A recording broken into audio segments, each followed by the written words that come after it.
Good evening, and welcome to the Robert Schuman Center. My name is Eric Jones, and I have the tremendous privilege to be director of this place. And what being director means is really only two different things.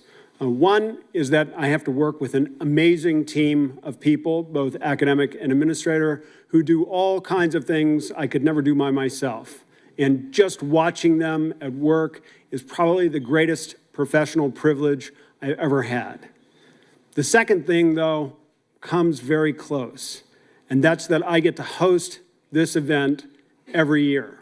And it's a unique event for us at the Robert Schuman Center because it celebrates Yves Mény, who is our inaugural director. You see, 30 years ago, the Robert Schuman Center was just an idea, and then it was a couple of rooms, a couple of dogs, and a few people, and they managed to populate an organization that grew over time to be more than 300 souls today, populating 5 villas on this hillside and working very closely with the rest of the EUI to do all kinds of things that most of us in the academic world never get to play with. And I can't thank Yves enough for giving us that opportunity.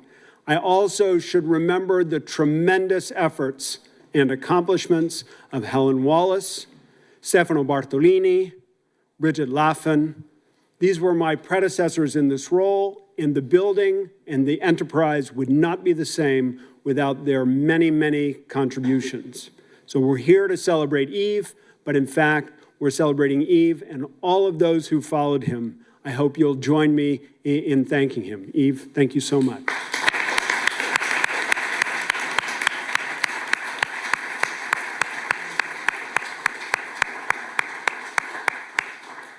Now, the way we celebrate Yves is actually not by applauding him, but by stimulating his mental faculties with the brilliant ideas that the members of our community are able to generate.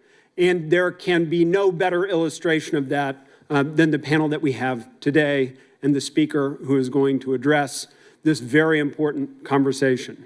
Now, I said panel and then speaker because I'm going to hand over my responsibilities to my colleague, Sergio Puig. Sergio is our joint professor with the law faculty. He is the only one we have, which makes him a unique creature ever since Nicolas Petit decided to become head of the law faculty and run away. And Sergio, I'm going to ask you to introduce our president and then take over the service from there. Sergio, thank you so much for agreeing to do this. And thank you, Madam President.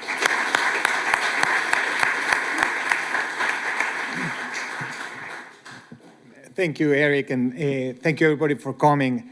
And I will be chairing this, but before that, I want to introduce our president, Patrizia Nanz, who is doing this in her character as a scholar, right? And if you look at her CV and her biography, you will see that she has a long list of accomplishments as a scholar, including obtaining a degree in philosophy and earning her PhD here at the SPS department.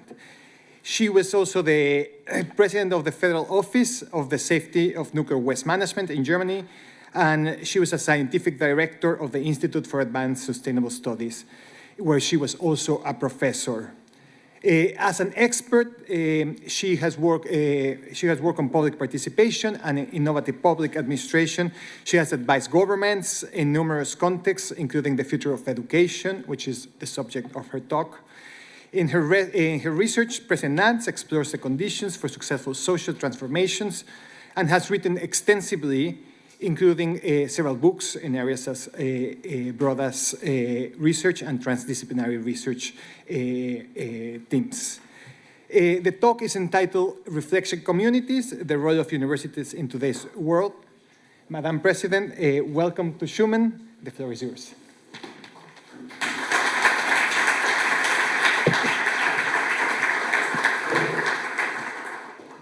Hello and good afternoon. Thanks, Eric Jones. Where is he now? Oh, thanks, Eric, and the Robert Schuman Center for inviting me to give this lecture. It's a great honor to be giving the Yves Mény 2024 lecture.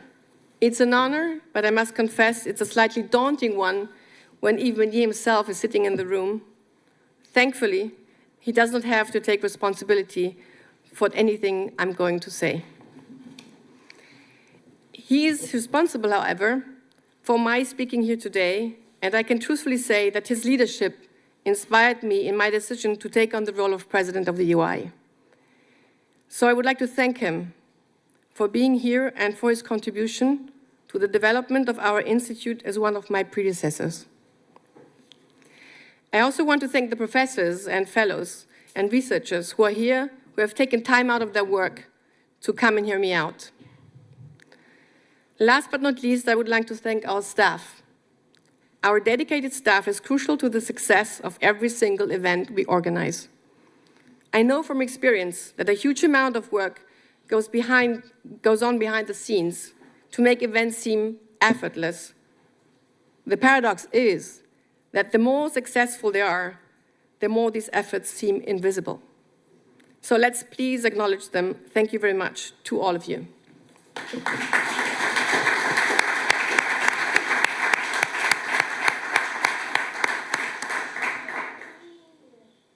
Today's lecture is on the role of universities in contemporary societies. I would like to thank Lorraine Lecausanet for collaborating closely with me on this lecture. So during the Q&A session, I invite Lorraine to take questions with me. Let me start with a simple observation, which I'm sure will be familiar to everyone. Universities are under attack.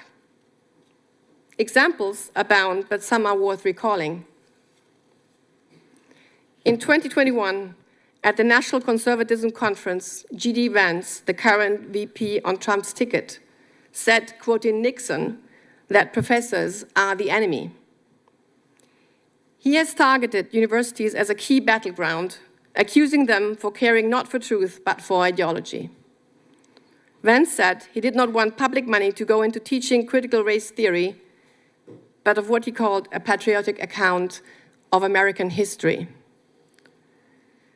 This is not just a US phenomenon. In Hungary, Viktor Orban's government has evicted the Central European University, one of our institutional partners through Civica, under the pretext that foreign universities operating in Hungary must have a fully operational campus on their home country.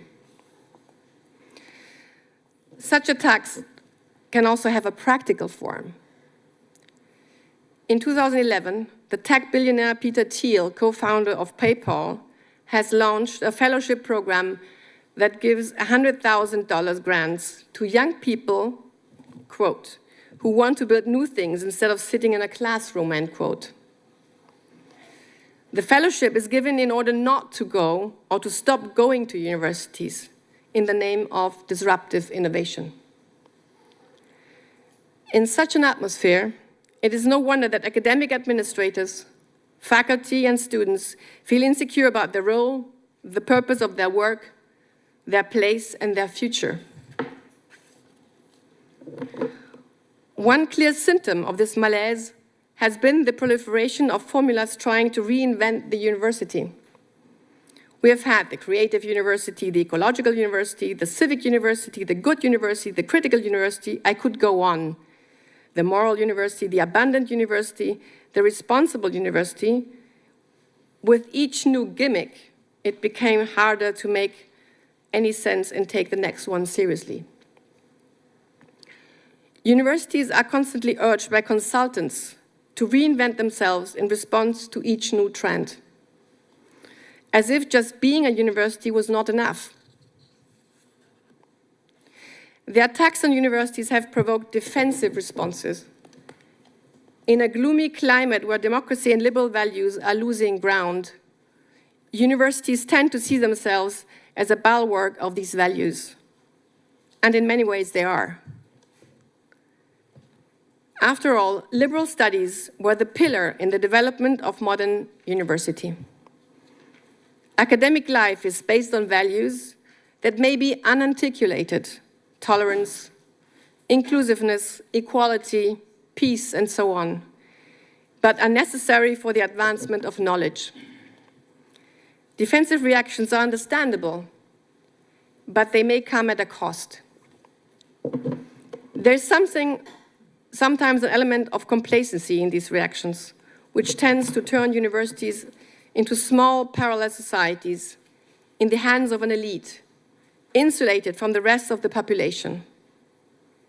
Universities end up fitting the image that their opponents try to impose on them: liberal islands in the rising tide of authoritarian conservatism.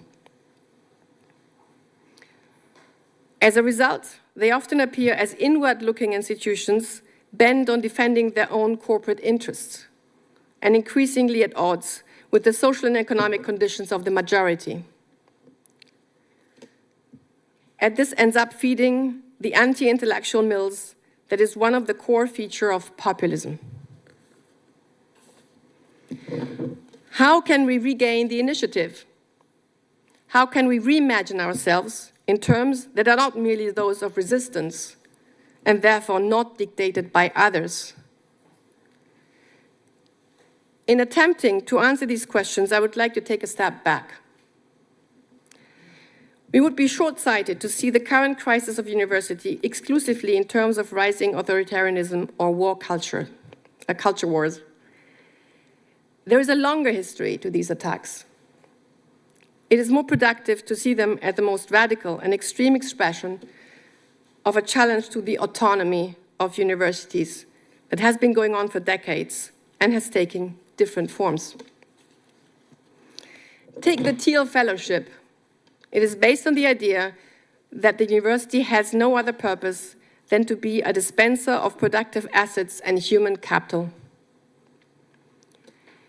Beyond the smokescreen of culture wars, for today's most violent critics of higher education, the problem of universities is not so much critical race theory or so-called woke culture, but the very existence of institutions that are not fully pliable to the demands of economic value production. Since the 1970s, the transformation of Western society that has been captured under various labels, post-industrial society, informatisation de la société, knowledge economy, has led to profound upheaval in the role of universities while making them a strategic site of contestation. The student movements that started in 1967 and 68 clearly illustrate the tension that resulted. They sought to make the university a place of self-realization and self-creation against both its traditional role in reproducing social hierarchies and the disciplining of cognitive labor. With the successive oil shocks in the 1970s, the efforts to compensate for the crisis of productivity included technological innovations. Not unlike what is being proposed today in the Draghi report, to which I shall come back. In this new configuration, university became more central than ever in the circuits of economic production.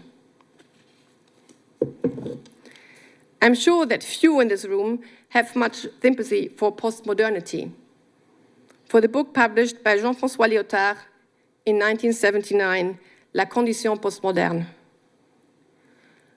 Originally, it was a report on contemporary knowledge commissioned by the University Council of the Government of Quebec. Whatever its shortcomings, and there are many, the book was probably one of the first warning signs of the decoupling of knowledge from the ideal of self-realization or Bildung. Bildung that was part of the great narratives of historical progress and social justice typical of modernity. The overarching yardstick for defining what is worth knowing and how had disappeared. Or it looked like a naive longing.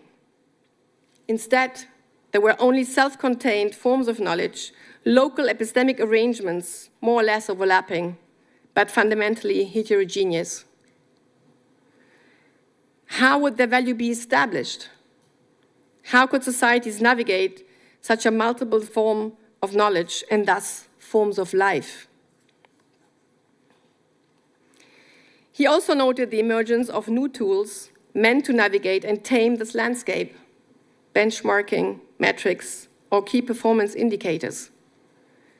In the absence of an overarching framework that establishes hierarchies of knowledge, there is a constant effort to make the various forms of knowledge commensurable and to relate them to one another. In retrospect, Lyotard was foresighted. In 2002, a World Bank report on higher education entitled Constructive Knowledge Societies confirmed the trends he had identified more than 20 years earlier. Knowledge, this report states, has become the most important factor in economic development. And universities are crucial sites for the mobilization of productive assets and human capital. But how is the knowledge best mobilized? To enable universities to respond quickly to changing labor markets and to adapt rapidly to change. The report called for more flexible arrangement for academic staff and the evaluation of their performance. This includes moving away from civil service systems for universities. What is striking about this kind of literature is how it illuminates the practical implications of metaphors such as knowledge economy. For it takes seriously the idea, but if you take seriously the idea that knowledge is an economic resource, then its value is best determined by market mechanisms, what is indeed called the marketplace of ideas. And in order for this marketplace to operate efficiently, you need to remove rigidities, such as tenure and the system of disciplines, since they appear not to be conducive to technological breakthroughs. What have been the consequences of such policies? First, a dramatic change of the structure of academic careers and the condition of academic work. The explosion of fixed-term contracts as adjunct professorships has become the new norm. PhDs often have to go through a series of postdoc positions, a kind of via dolorosa of the knowledge economy. It's fundamental to keep this in mind and remember that our students are not facing the same future as we did, and that we are engaging with them from positions that are increasingly seen as privileges. Second, it would be naive to imagine that these dramatic changes in the organization of the academic workforce do not have consequences for the kind of knowledge that is produced. And yet, this connection is the blind spot of most of the statements on the subject. Knowledge is not a substance quantifiable as information that can be produced more or less efficiently without changing its nature. How we produce knowledge shapes the kind of knowledge we produce. Let me give you a couple of examples. Most of you, I'm sure, will be familiar with the book that in the course of its long life has become the cornerstone of Holocaust studies, Raoul Hilberg's The Destruction of the European Jews. When it was published in 1985, it was the first attempt at a comprehensive study of the Shoah. It was also the result of a long and lonely work. It was more than 30 years in the making. Hilberg has started to work on it in 1984, at a time when there was a widespread reluctance to deal with the subject. The advice he received was to stay away from it. Academics were uninterested, publishers annoyed, and yet he persisted for decades. In his foreword, Hilberg is candid about what made this book possible. Tenure at a public university, the University of Vermont, which gave him, quote, the support that only an academic institution can provide, end quote, by which he meant stable employment, sabbaticals, and occasional research funds. Now, no one would question that this book is important, not only as a great accompaniment of scholarship, but more broadly for European history and for the self-understanding of European societies. Surely, this is the sort of thing a university should be doing. And unfortunately, thinking about genocide hasn't become less relevant. But would such a book be possible in the current ecosystem of academic knowledge? The answer, without a doubt, is a resounding no. What kind of call would support such a project that began when the topic was deemed irrelevant? What funding scheme would be on bet on an enterprise that could have failed many times over? When Hilberg started in 1948, could he have distilled his vision into a list of deliverables and work packages? I don't think so. Let me give you another example closer to me. My former mentor and first PhD supervisor, Jürgen Habermas, recently told me that he could have never succeeded in today's universities.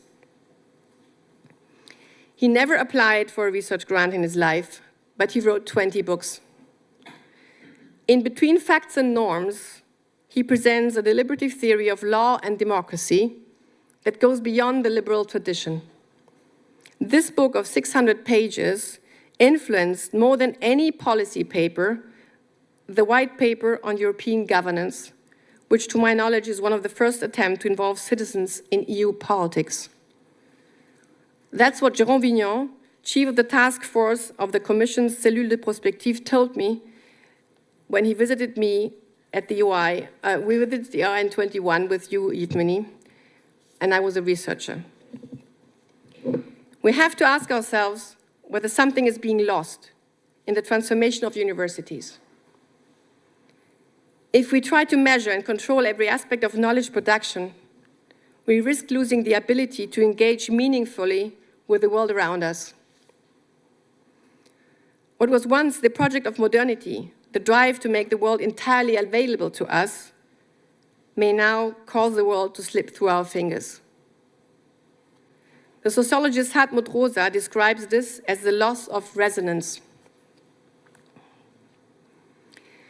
It would indeed be a huge loss if universities ceased to be a space for the free exercise of intelligence, free in the sense of not being subject to a logic of immediate and measurable utility. A space that allows society to reflect upon itself, a critical space. Let me add a third kind of consequence. If the marketplace of ideas is supposed to weed out bad knowledge and select good or useful knowledge, you end up with a problem of epistemic validity. Before you know it, you can no longer clearly validate knowledge. A scientist trained for decades, an agile self-promoter, or even an influencer selling the latest hack, who is to say that one is better if the value of knowledge is determined by the popularity contest of market selection? You end up with a crisis of expertise.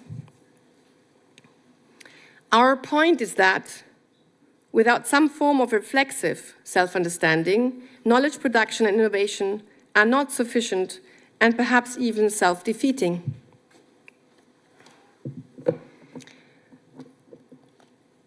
I know that some of you are expecting me to talk about the Draghi report.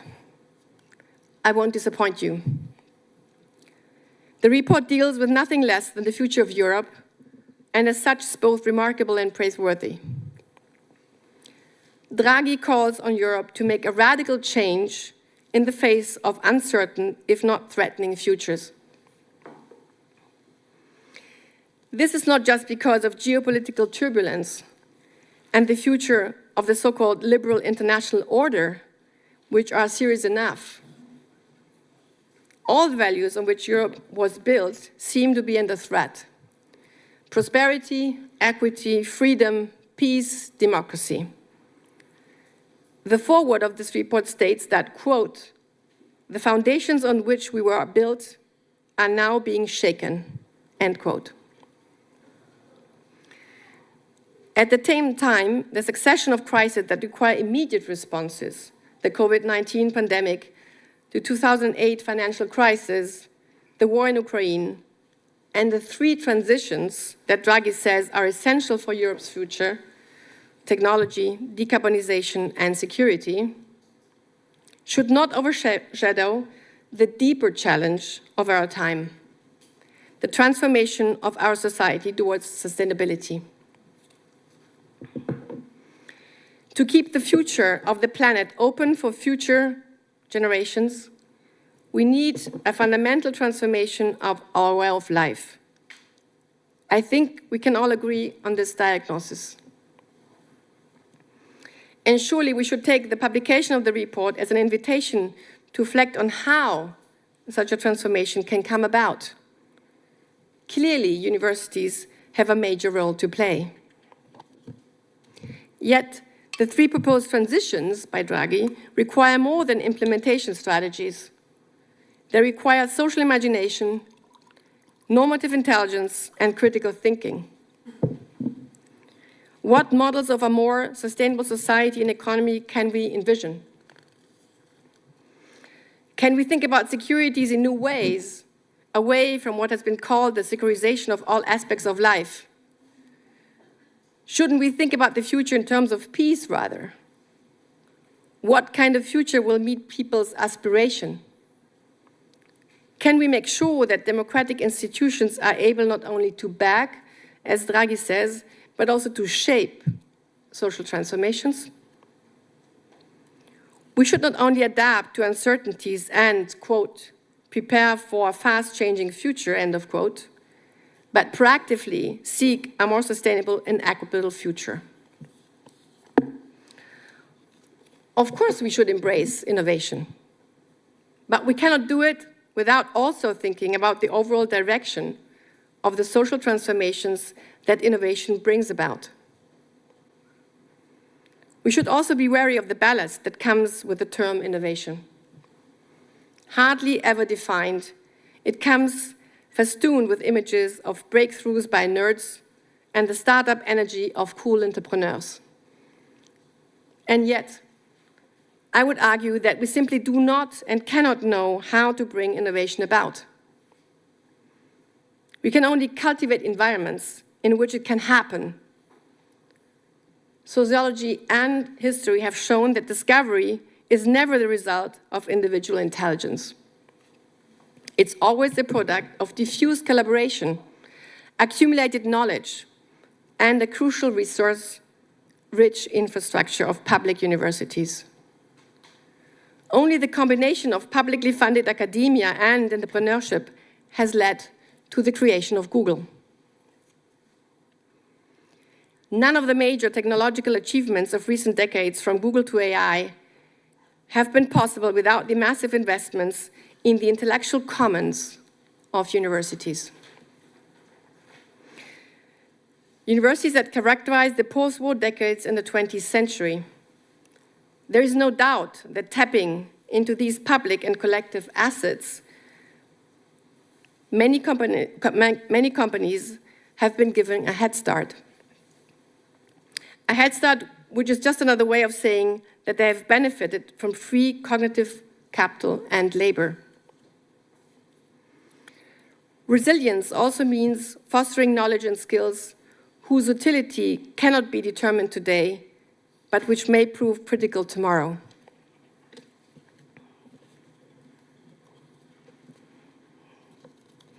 No, there was some missing. I'm going back. Okay, it's another way to put it. I'm still talking about innovation. Innovation has often been a matter of appropriating intellectual commons. And as Draghi rightly says, it might now go on indefinitely in the absence of renewed investment in these intellectual commons. But innovation is also relative. It addresses specific social needs. The Draghi report indexed a specific geopolitical configuration. But in times of uncertainty, such as ours, it is difficult to say what tomorrow will look like and what unforeseen circumstances will require a whole new set of expertise, policies, solutions, and technologies. Resilience also means fostering knowledge and skills whose utility cannot be determined today, but which may prove critical tomorrow.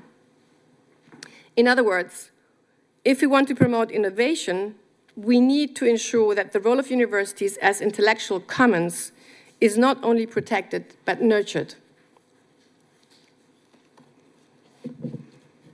I can think of no better place to reflect upon these issues than the Robert Schuman Center, because it's one of these institutions called an Institute for Advanced Study. The basic idea of an Institute of Advanced Study was formulated in Princeton in an essay by its founding director, Abraham Flexner. The title is The Usefulness of Useless Knowledge. It may be as relevant today as it was in 1939, when it was first published. Flexner showed that asking deep questions, motivated by curiosity and without concern for application, often led not only to important scientific discoveries, but also to the most revolutionary technological breakthroughs. In short, no quantum mechanics, no computer chips. Society can achieve deeper understanding and practical progress by encouraging and funding free research in an environment where scholars, as Flexner says, enjoy conditions favorable to reflection. And, I quote, no faculty meetings are held, no committees exist. In today's fast-paced world, Institutes for Advanced Study are still spaces for slow, often nonlinear processes of knowledge maturation. They are thought collectives that cherish quality over quantity in terms of research output. And they do not stifle the intuitive aspect that are often tied to lived experience and unexpected discoveries. Princeton's successful model of an Institute for Advanced Studies has strong support, not least from its board of trustees, one of which is Mario Draghi. All this speaks to the role of social sciences and the humanities today. From the printing press to AI, technological innovations is the driver for social change. We currently lack a theoretical and conceptual framework that allows us to adequately understand the interconnection between the material, technological, social, and political dimension of transformation. Understanding these dimensions and their complex dynamics, normatively assessing their conflicting values and goals, all of this is more necessary than ever. The social sciences and the humanities have yet another major contribution to make, and it goes beyond strategic foresight.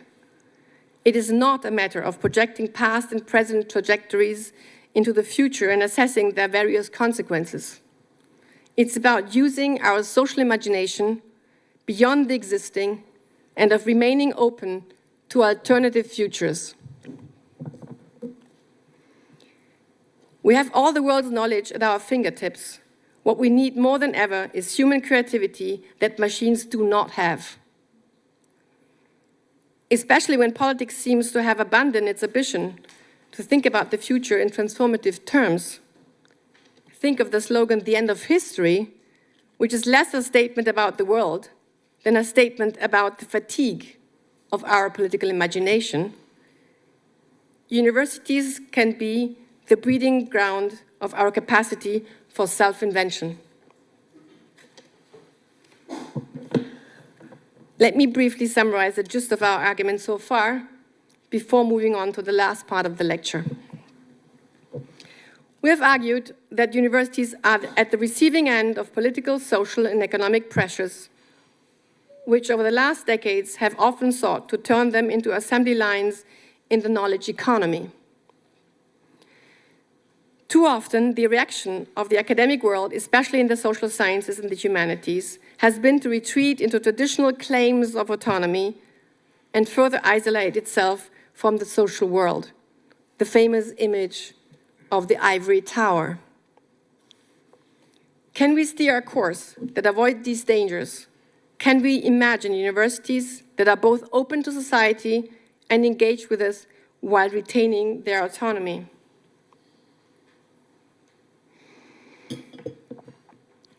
There is no doubt that universities no longer have a monopoly on the production of knowledge.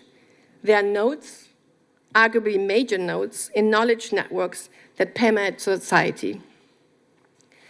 But what are their specificities? First, reflexivity.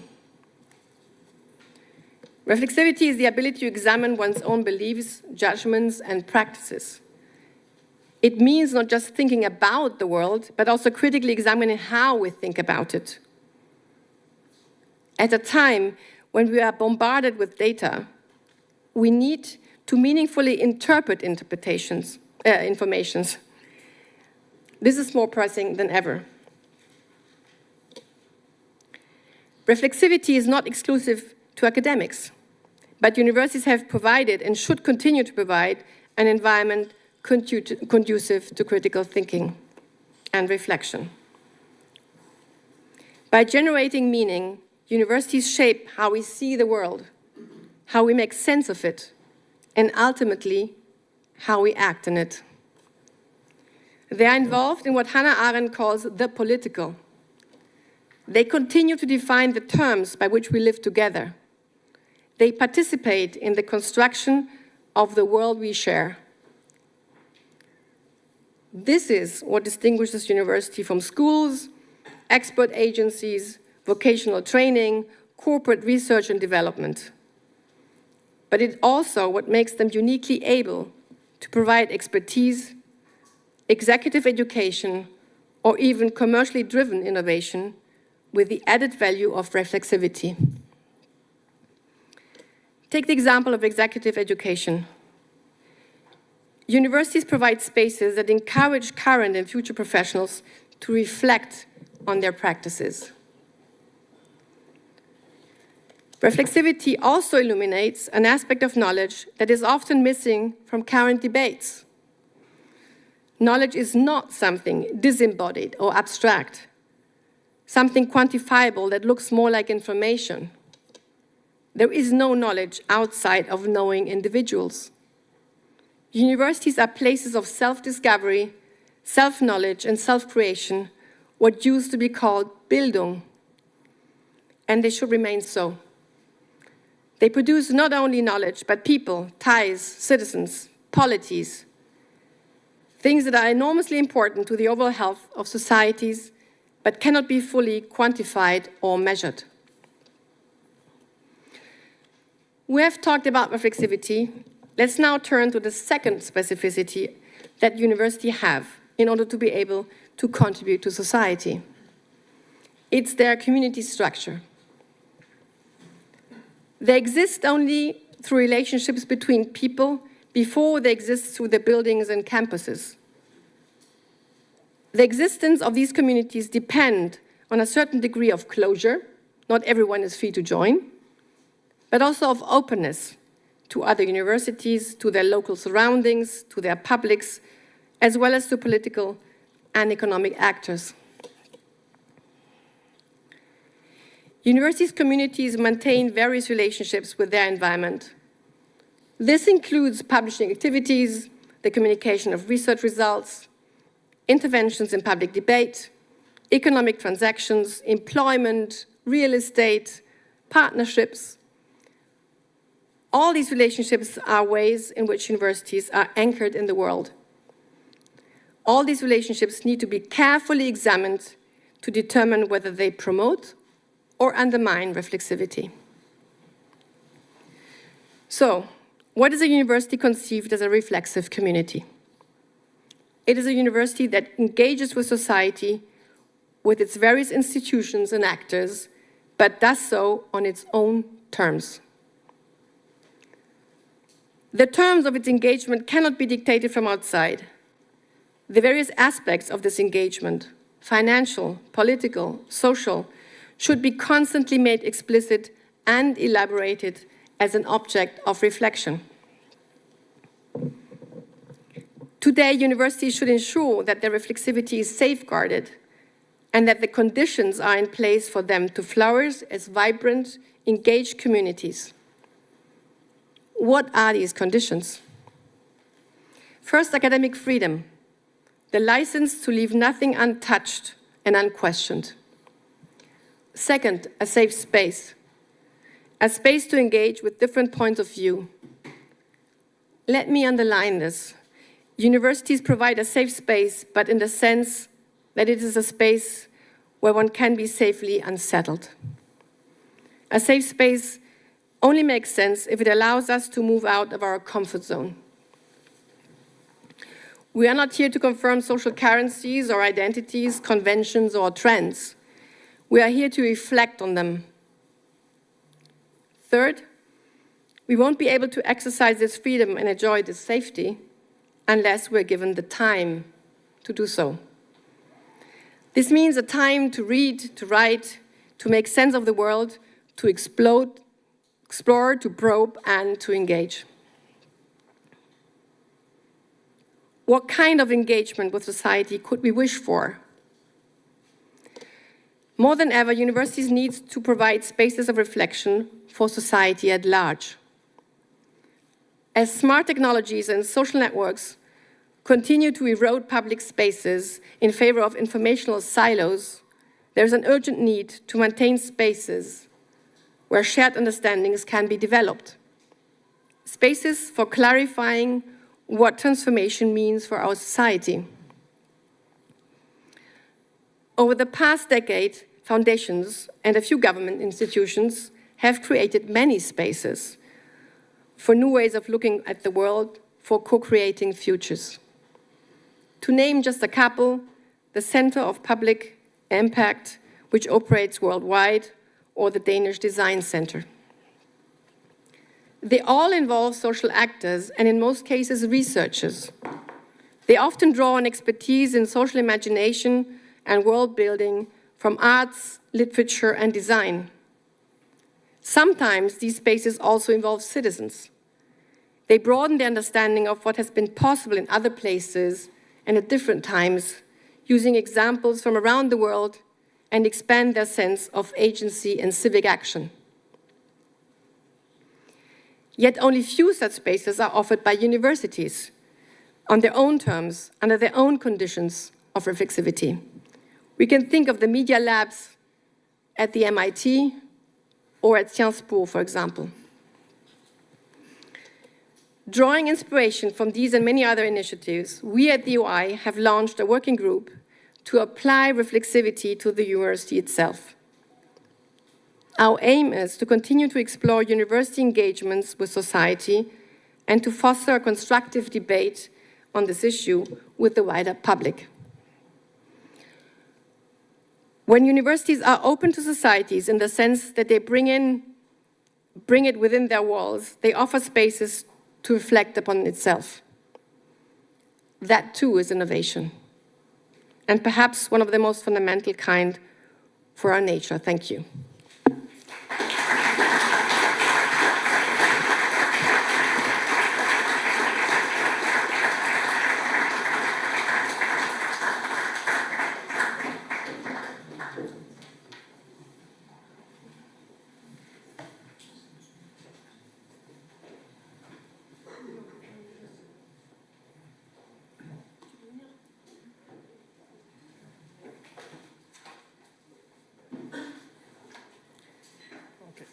So I'm gonna moderate the questions. Yeah, you can have a seat. And for those who are following online, please make sure to write your questions on the banner of the YouTube program, and Elena will be reading them for us. So please raise your hand if you have a question, and Sarah will bring the microphone to you. Sarah, who wants to go first? Yes. Thank you, Sarah. Thank you very much for your talk. I had, however, expected a bit more under the title Reflexive Communities about our own contradictions. You know, and as a social scientist, I have to say these are contradictions that may not be, that we cannot evade. We are a hierarchical organization, while knowledge should have no hierarchies. The argument of a student should be as good as that of a professor.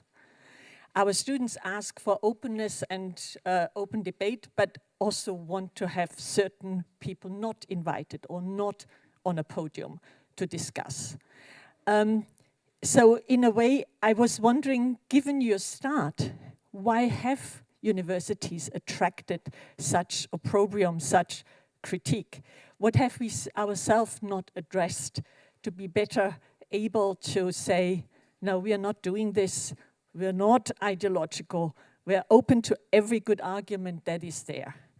And that is a question I still have after your talk.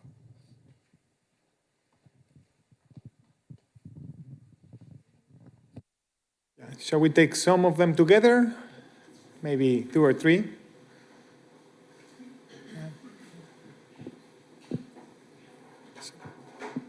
So do we have online? So I will ask the question then. You talk about the centers, universities as centers of free speech and reflexivity. And I also want to understand, how do you conceive the limits of what universities can do to secure that free speech, right? Sometimes we can find some tension between, the desire to have all voices, but at the same time, the resources that the university has to accommodate those voices and to make sure that those voices feel secure, right? We don't have unlimited resources. Maybe sometimes will be very difficult, and I think here might not be the case, but in other institutions, right, to contain perhaps some, as Walter was saying, right, some voices that perhaps institutions don't want to engage with because they don't do it productively. So how do you conceive that tension, and what universities can do better to enable free flow of ideas?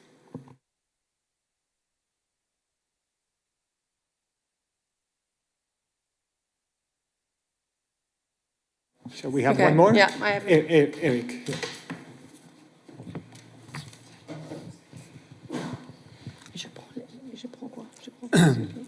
Patrizia, thank you so much for that. That was an unbelievably rich talk. I have one question that comes out of your engagement with the Draghi report, because when I read the Draghi report, the part that struck me was where he talked about restricting the scope of Horizon Europe funding to focus on only those most disruptive technologies and forms of innovation.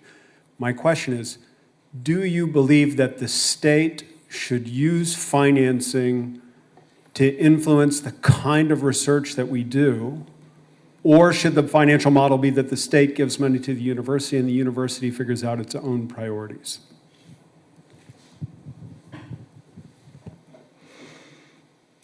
I think with this three, yeah. Okay. Okay, thank you very much for this question. Thank you, Waltraud.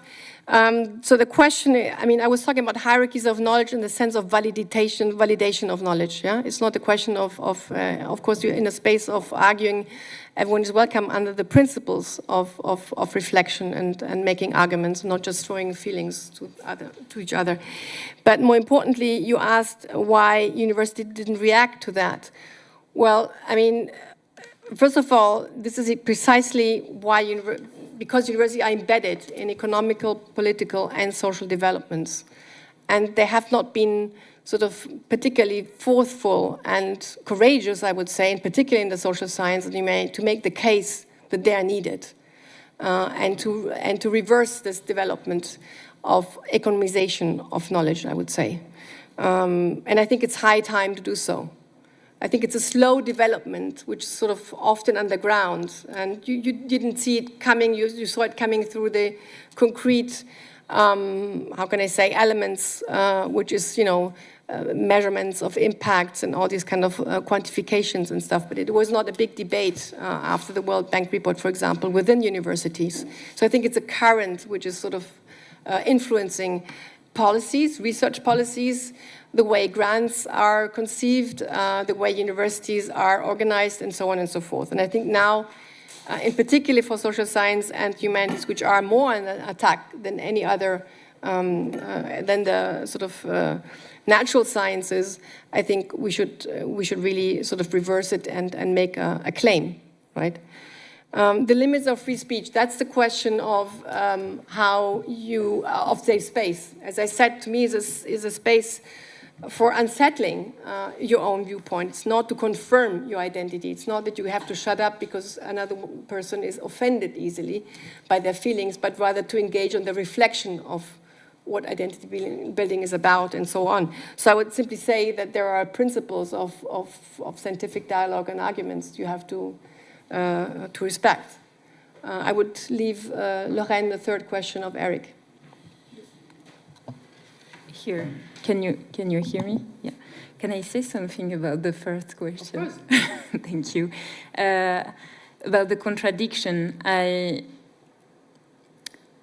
think that the question of autonomy is a tension that characterizes any institution, and that raises contradictions that you perfectly describe, but that cannot be resolved.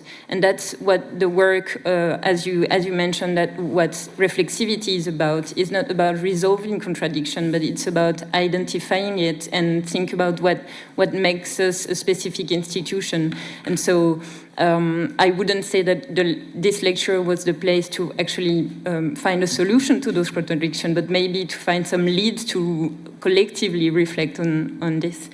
And maybe just about the free speech, can I? Sorry. When we think about engagement, university engagement with society, it's not to say that they have to take a stance in each and every debate. It's more maybe also to find the right moment and the right time to do so when it feels that it's needed. And so, as a poet was saying, that I already forgot the name, but you can't be neutral on a moving train. So sometimes university do have to take a stance. And specifically about the Draghi report, maybe the question is not do universities have to define a priority, but with who do they define it, and how? I guess that Draghi is really pointing out some priority, but universities' job is not to directly answer to and respond to those priorities, but rather to reformulate them in the light of decades of work about Europe and global challenges. Yeah. Okay, so second round. Okay, Elena, can we have the microphone? Thank you.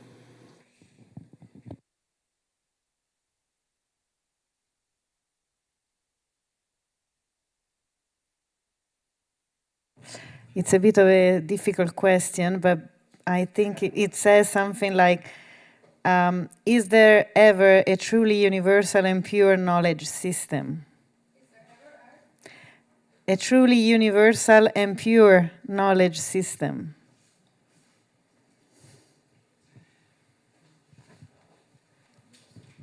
Well, no, we are all in the business of truth-seeking, and the validation of which can only be intersubjectively, so between the community of scientists and researchers. That's the response.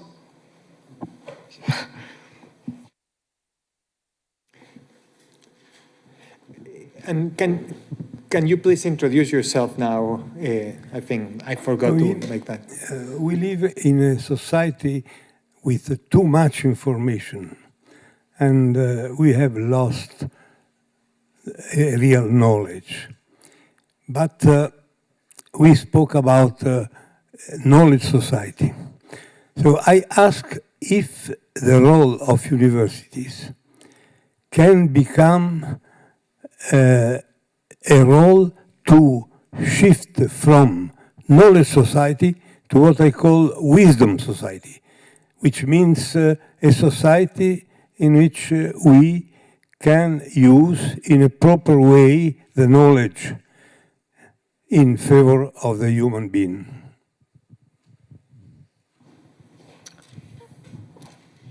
Right, so what's the difference between knowledge and wisdom? Wisdom, I would say, also includes insights, intuition, experience, right? So let me take a step back and say that I think we need exactly that. because knowledge didn't bring us very far, for example, with respect to the climate change. We have knowledge abundant for 30 years, and the gap between knowledge and action has not been closed enough, or not at all, I mean, very slightly.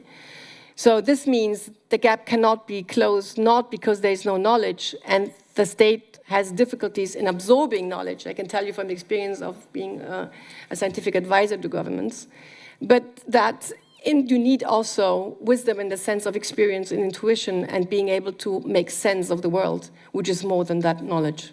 And this is why I think universities are crucial today. It's much beyond expertise in order to be able to shape the transformation of societies and to contribute to that, precisely because of that.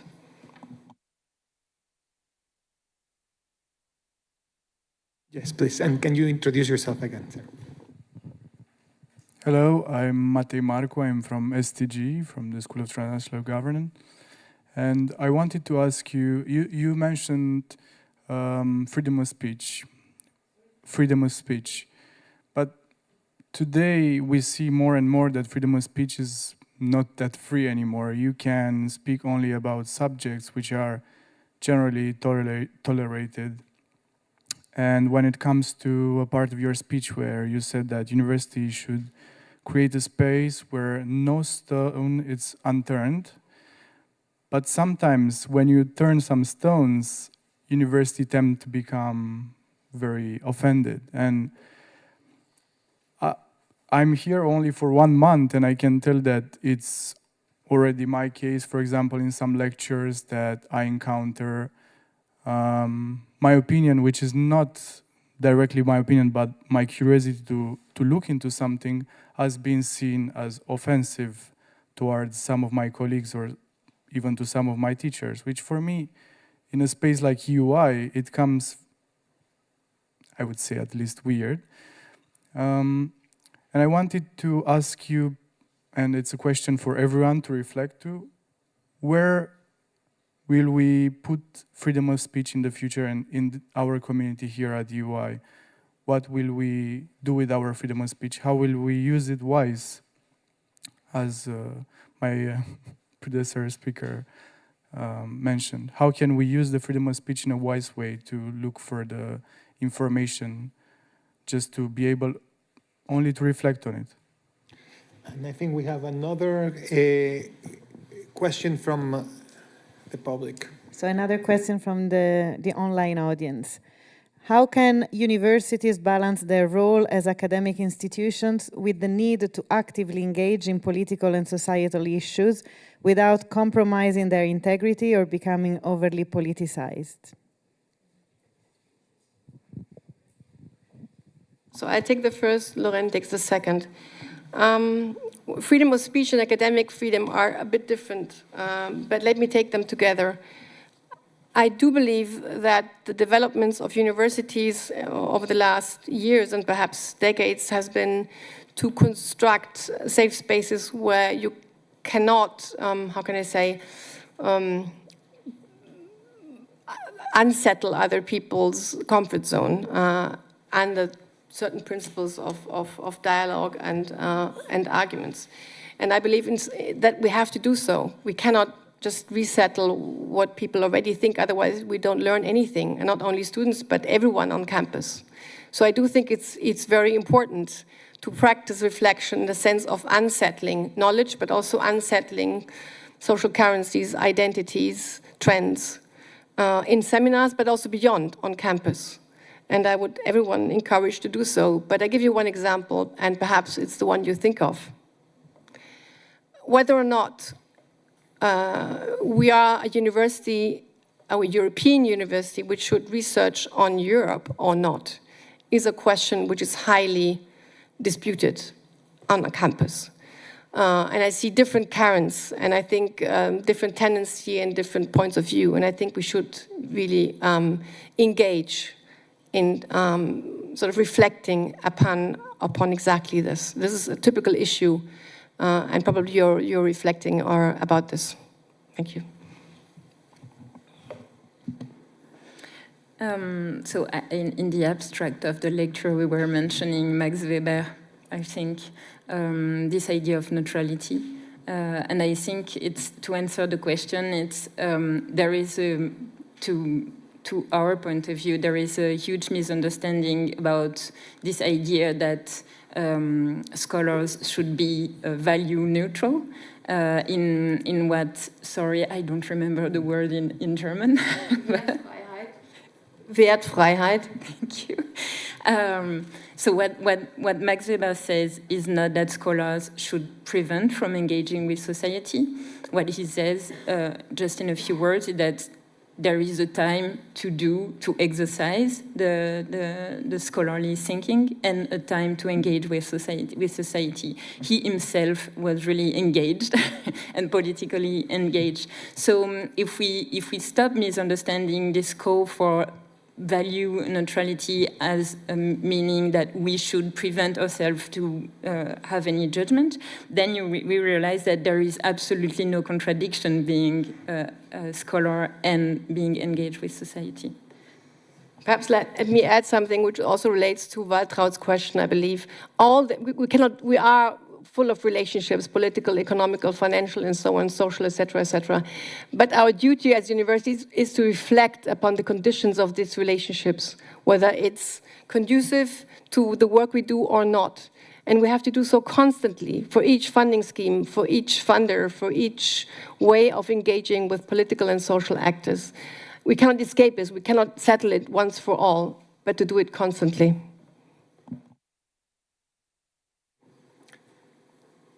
Any other question? Well, oh yes, we have a question online again. Yeah. One second. I have a couple of questions more from the online audience. One is the following.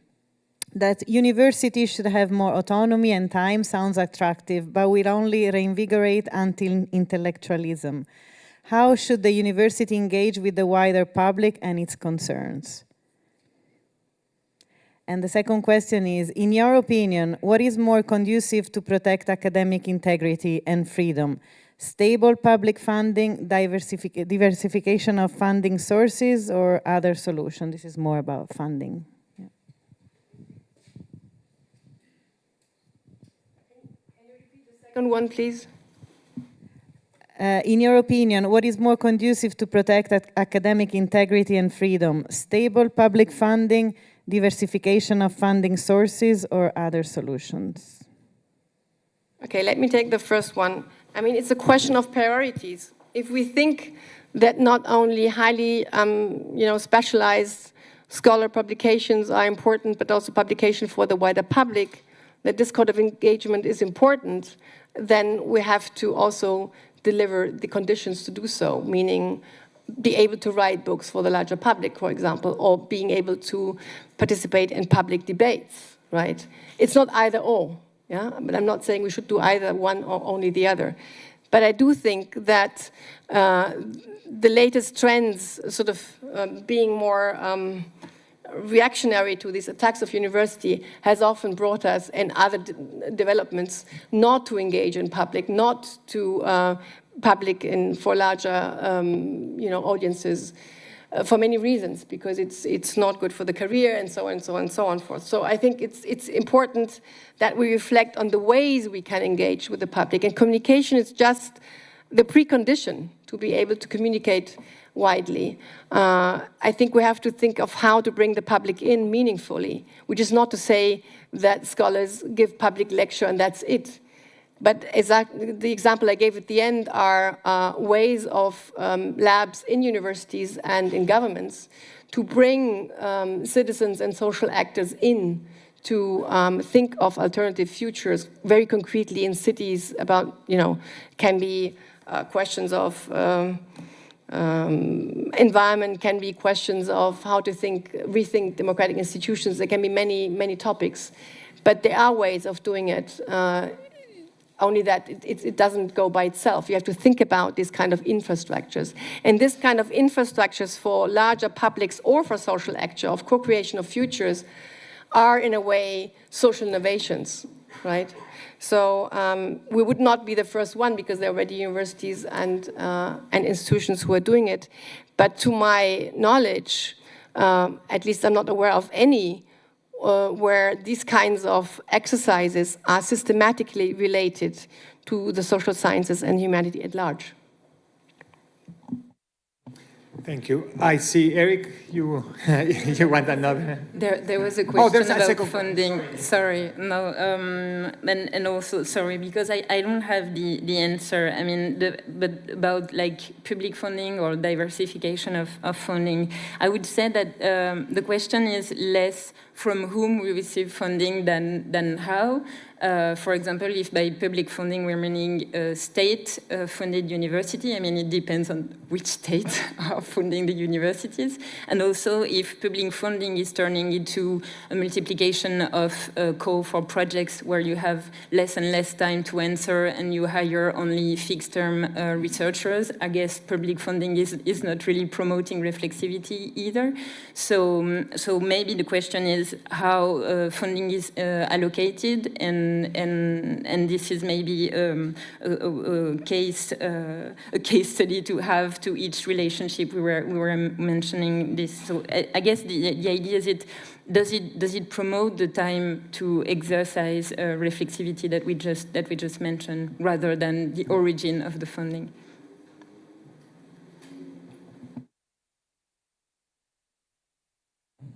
Now, Eric, sorry. Yeah, no, I'm very stimulated by this conversation. I have two different questions I want to ask. One comes from my experience in the United Kingdom, where we were buried in these performance assessment exercises that were all intended to demonstrate accountability to public authorities. So I guess my question is, how do we reflect on that relationship with public authority and build the kind of trust necessary not to be asked to fill in these enormous questionnaires demonstrating that we've achieved value for the money that we've been given? That would be one thing. The other thing is about our relationship with the means of dissemination. I was talking with one of my colleagues in the publishing industry about Springer Science, which published, I think, 16,000 books last year. I didn't even know there were 16,000 books published a year. And it seems as though the way we produce knowledge is actually becoming content in an industry that has actually very little interest in its dissemination in the way that we want it to be disseminated. So how do we reshape that relationship, as dependent as we are on these publishing media, to ensure that the information that we generate or the analysis that we make actually gets into the hands of the intended audience and is not used simply in this marketized way that you described previously?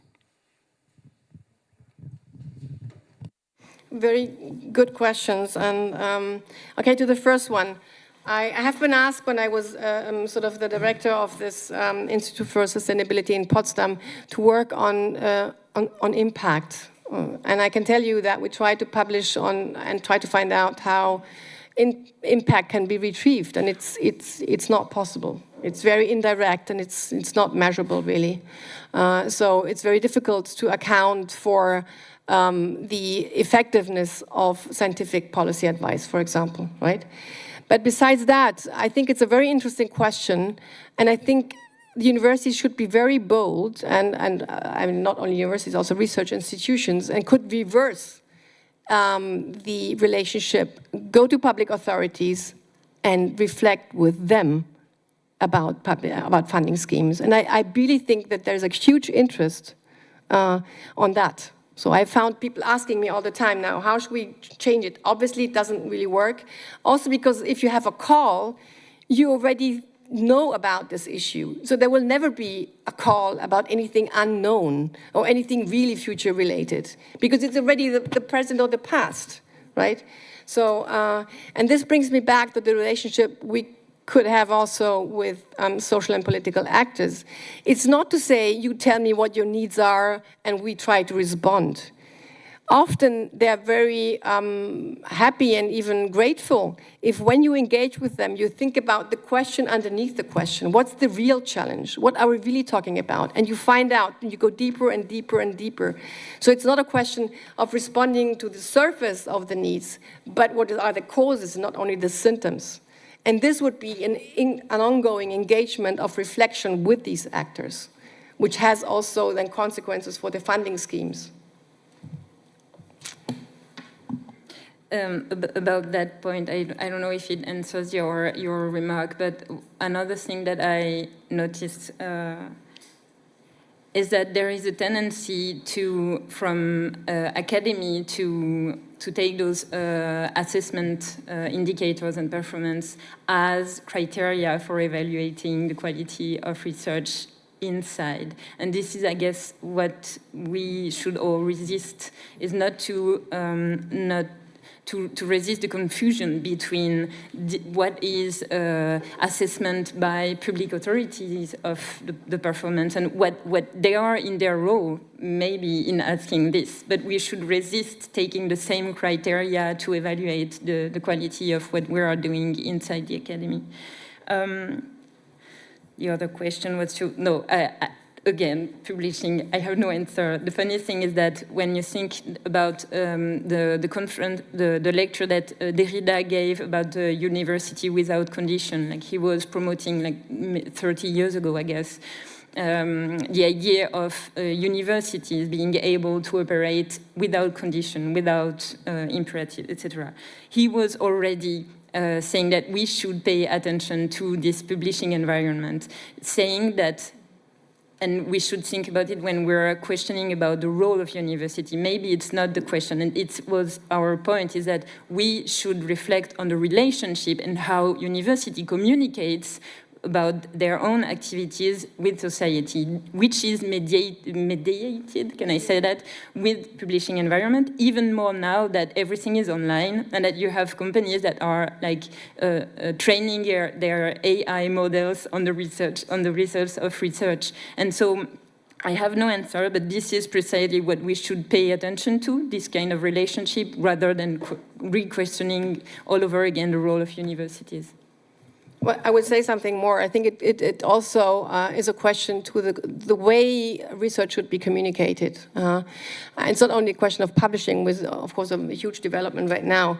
And I think that given the technological developments and everything we have at hand, we could become more the sender, every one of us. And this would mean that communicating research could also be something more of an exercise of finding stories, not the researchers themselves, but the service of communication, stories that speak to the lives of people, which distill the results of research, and be more creative about all the media we have at hand to be sender ourselves. Sorry, it's actually the two questions are connected through what I was mentioning, that academia takes for itself the criteria of assessing performance. Is that I think one of the reasons why there is this growth of publications of articles that no one reads is that it's actually used to hire people, that you measure the number of their publications, and that maybe if we stop asking this and actually really assessing the quality of research, we would have also less publications online that no one reads. Constanza and Jamilka, or the other way around, Jamilka and Constanza. Here. Yeah. And can you introduce yourself? Thank you. Constanza Hermann, Robert Schuman Center. So thanks for the talk. I share most of the points, yet I have a major question. So I think you started from the point that the structure of the university is obviously very important on what they can do. Now, the funding, the structure of careers, the firewall we need to put in between governments and public authorities and what is done within universities, without obviously closing our activity to what is outside and trying to influence, I mean, also the future directions of policy. Yet, I was thinking while you were talking that, and also reflecting on the other talk you gave some weeks ago about the UI being a model university, that this is probably the the most difficult place to start doing this, to start embracing this kind of model, because everything here is circular, nobody is permanent, and we rely a lot on external funding that is short term. So it seems like a big challenge to be reflecting on this, being a model, promoting this conception of university as a reflexive community, yet having strong constraints on what we can do here to embrace this model. So this is a point that I wanted to raise and wanted to hear your opinion about, and also because I was thinking while you were speaking that also one example of this to me in the last, let's say 15 years I've been around this place, is seeing that this model of UI, and this is also very much in line with what you were saying, doesn't really favor the emergence or the arrival here of critical theorists or critical scholars or very critical scholars. Let's say people, very interested in critical race theory that you mentioned, or intersectionality theory, or even, feminist economics, which is a model that actually wants to measure the output and the impact of university and of our systems in a different way, not in the terms that you were describing. So, and this is obviously without permanent careers, and the evolution of thinking you can do within a career is more difficult. So I see this challenge at the UI of recruiting very critical scholars as well. Thank you. So maybe with one more, and then because that's a great conversation that out there, and maybe Jamilka as well, and then. Thank you. Jasminka Kaufmann, Brodel Fellow from the Law Department.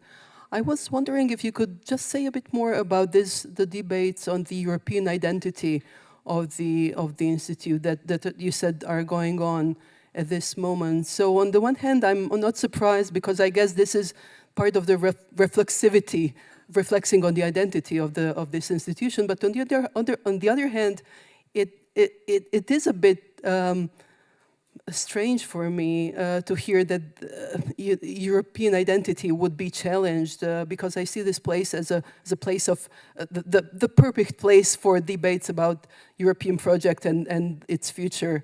So in all of its aspects, right? So I would really be interested to hear a bit more about this. Thank you. Well, I think it has been a misunderstanding if I was meant to say anything about putting firewalls to society. Exactly the opposite. I was saying let's open up much more than we are. Not the UI, but in general universities, but our own conditions. That's very different. And this talk was not about the UI, it was about universities. So, of course, the fact that we don't have tenure is part of our foundation.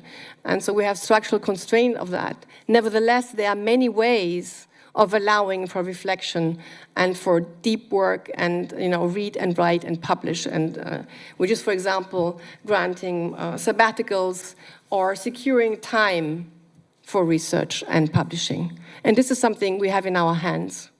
And the same is true for whether we want to accommodate for critical thinking, whether it's critical race theory or critical theories or any kind of subdisciplines which are not at the moment at DY. First of all, there's a kind of autonomy of the departments. But most importantly, when I arrived, I've started a collaborative process with all of you on the vision of the UI. So all this can be discussed and is up. I mean, we can discuss what the UI should be. And depending on what the vision is, departments will see what they sort of do to fill in this vision. So nothing is set in stone, but of course we have to also build on what we have already and to value what there is. The second question, I wasn't meant to say that we cannot or should not talk about European identity. That was is to say that with respect to when I was a student and a researcher here and when Yves Mény was here, I found much less research on Europe than 25 years ago. And this is for a reason. So I think we have to ask ourselves what Europe means for our research, for our university.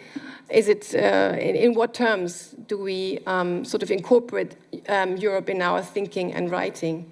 I think there's been a trend of going global, transnational, and thinking only about Europe and the world, which is all fine. And thinking about the colonial depths, of course we have to do it.